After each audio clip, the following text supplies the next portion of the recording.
Islam is the religion in which we believe that there is only one God, who is Allah, and that's the Arabic name for God. The Prophet Muhammad, peace be upon him, is the messenger of Allah who was given the Quran.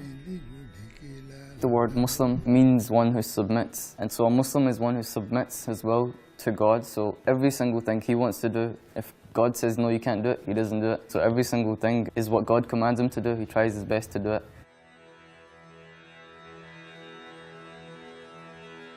My name is Zakaria Muhammad. I'm 17, I've just finished secondary school, and I'm a Muslim.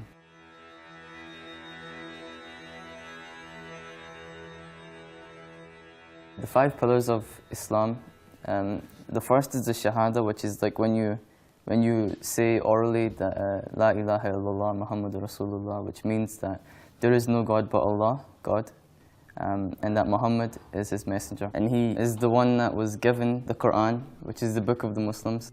And then the second one is the 5 daily prayer. And each prayer only lasts like 5 minutes, and so you could pray anywhere. Like God even says that this whole earth is a place for you to pray.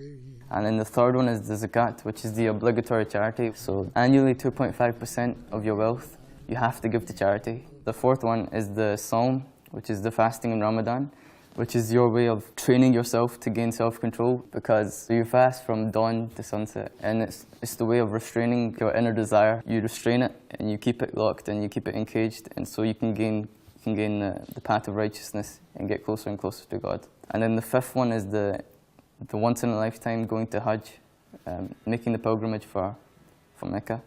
The Kaaba in Mecca is the first house of God. It's just like a marker that every single Muslim in the world, this is the direction that they face every time we pray as well.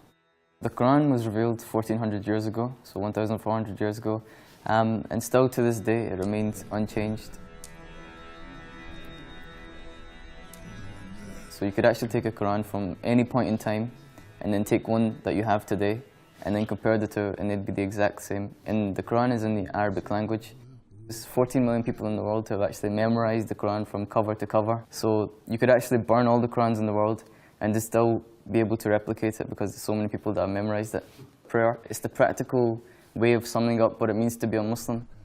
When you pray, you bow, then you go straight down, you have your head, the highest part of your whole body, the highest part, and it's on the floor, and you're facing towards God. So if you look at it in a symbolic sense, what you're doing is willingly submitting yourself to God. It's like a conversation between you and God, because you're concentrating solely on God. As soon as you say Allahu Akbar, God is the greatest, so everything around me else is just, it doesn't matter anymore.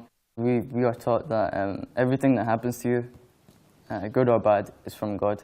And this life itself is a test. So if something bad happens to you here, you'll be rewarded in the next life for your patience. And so being a person of faith, we're given this sense of responsibility, and like it's almost like a position that we've been given. Okay, like this is your job, this is what you need to do.